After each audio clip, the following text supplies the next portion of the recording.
T'es conscient de ce que la vie n'est qu'un voyage. Mais toi, dis-moi mon ami, si tu mourais ce soir, qu'en es-tu?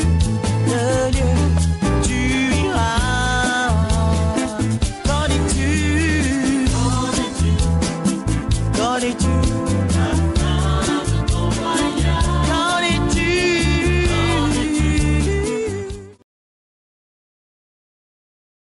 Shalom, shalom, peuple de Dieu. Nous sommes aujourd'hui le 14 mars 2023. Et hier, après la prière que nous avons faite, comme nous sommes à la période de lavement de pieds, la Pâque, la fête des pains sans levain, selon la Bible, le Seigneur nous a visités et il m'a donné comme message il m'a donné ce message pour son peuple.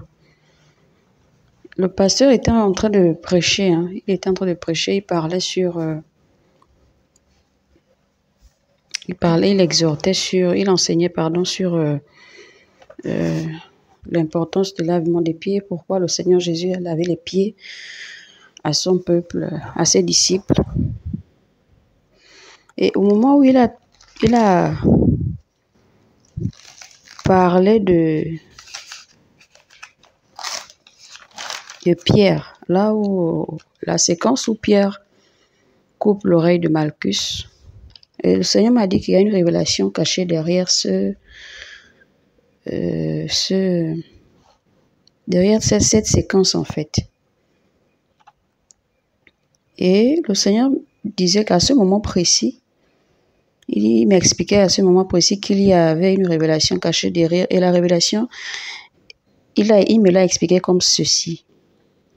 Le Seigneur disait, Pierre était charnel comme son église actuelle. Et lorsqu'il a apporté l'évangile à Pierre, celui-ci l'a reçu de façon charnelle. Et il voulait enseigner la circoncision à Pierre. C'est pourquoi lorsque Pierre, en croyant le défendre, a coupé l'oreille de Malchus, lui, le Seigneur, a rendu l'oreille de Malchus à sa place pour ouvrir l'intelligence à Pierre afin qu'il comprenne que la circoncision est spirituelle et non physique.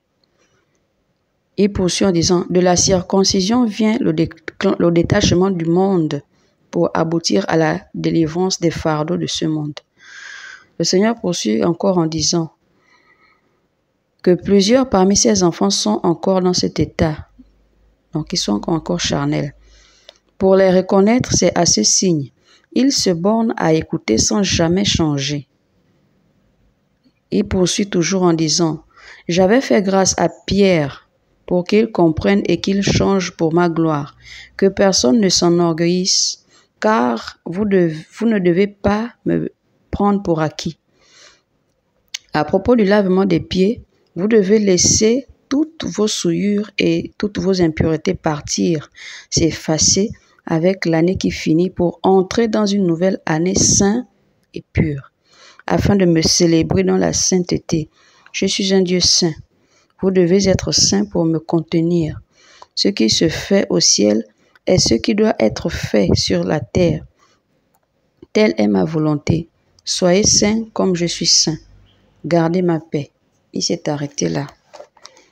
Donc, j'ai fait ma part en partageant ce message. Que chacun prenne ses responsabilités face à ce que le Seigneur a dit et face à son intimité avec le Seigneur. Paix et grâce.